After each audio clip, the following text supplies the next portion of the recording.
back, you're watching Overdrive. Now, a few months ago, Toyota finally put out a diesel engine into its sedan range, putting an oil burner into the Altis. But does it have what it takes to stand out in a truly crowded market? Here's Sirish's verdict. This car, the Toyota Corolla Altis diesel, is the complete antithesis of everything that I stand for. In a biggish car, it's got a 1.4-litre diesel engine. Come on, Indicas and i20s have 1.4 diesel engines. What is such a small engine doing in such a big car? But Bert and Sandeep tell me that this car is actually quite good. Well, in isolation it might be good, but what happens when you compare it against its bigger engine and bigger lunged rivals? That's what we're going to find out today.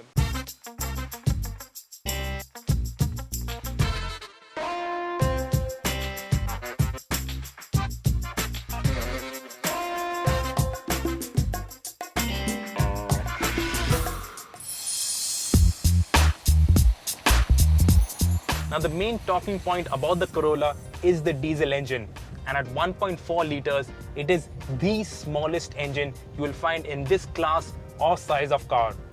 But that said, let's deal with the positives first. First things first is refinement. This engine is so silent, so smooth, and so tractable that it is easy to forget that this is a diesel engine.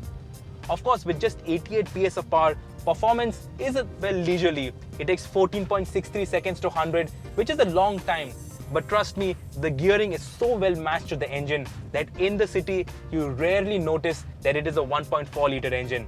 In fact, it deals with the city very, very well, and it's a very comfortable and a very easy car to drive. And it also has very good ride quality. The rear seat space is good, so it's a good car to be chauffeur driven in. But, and you knew there was a but coming, didn't you? This car is not an enthusiast car. This is not a car that you'd buy if you enjoy driving. And, well, just look at the car. It just looks very boring. And I, for one, won't be caught driving this car.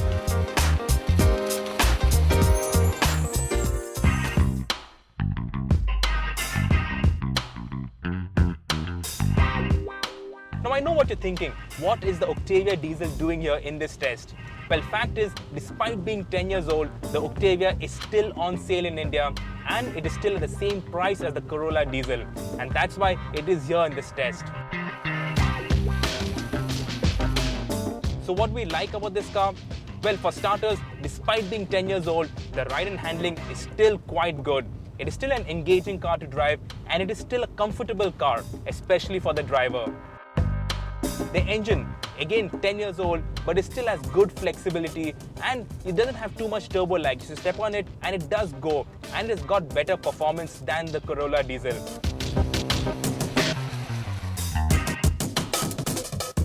Now, what do we not like in this car? Well, it is 10 years old, and it definitely feels 10 years old inside the cabin. It does look dated, it does look old, it is a bit boring. And then there's the overall mechanical refinement. The engine is a bit noisy, there's too much outside noise coming inside the car, the steering feels heavy, it does feel dated, it does feel old.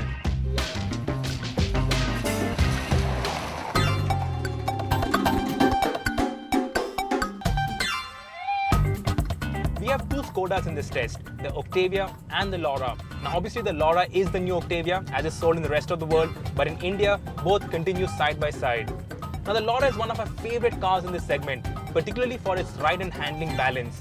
In terms of outright ride, the Corolla diesel does have the edge, but in terms of striking that balance between a compliant ride and involving handling, the Laura is perfect.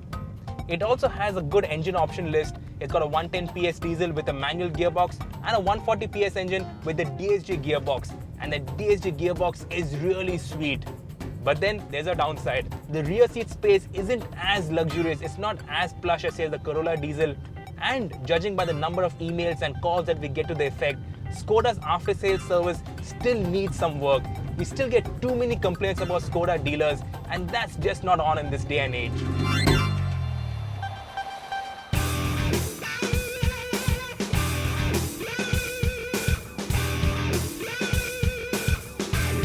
Are you on the lookout for a car that looks good, really good? Well, the Cruze is just the car for you. No other car in this test cuts such a striking shape, both outside as well as inside. Secondly, if you are a speed junkie, Well, I don't think you should be looking at any other car apart from the Cruze. She's got a 150 horsepower diesel engine and that gives her explosive performance. 100 comes up in under 10 seconds, 9.23 seconds to be precise, and that is super quick. She's also a comfortable car, the suspension is soft and she rides quite well. And again, this engine, okay, it's got a lot of power, but it also has a lot of turbo lag. So in terms of refinement and the ease of driving this engine, I think the Corolla diesel would score slightly better than this. Now when I'm going home, I'll be going home in the Cruze, and that's because I really like this car. It looks great from the outside as well as from the inside, and it has got a stonking 150 horsepower engine. It's got great power. People will tell you that it's got a lot of turbo lag, but I say better have turbo lag followed by a lot of power than have no turbo lag at all and no power. But if you're thinking sensibly, if you're thinking with your head, if you're counting every single rupee you're going to spend, well, this will be the car for you. Okay, there is still no replacement for displacement and it is not a great fun car to drive, but most buyers in this segment will be sitting at the back. And this car is very comfortable, it is very refined, it is very frugal, and it is the cheapest car that you can buy here. So think logically, think sensibly, and the Corolla diesel is the winner in this test. And I'm surprised I am saying that.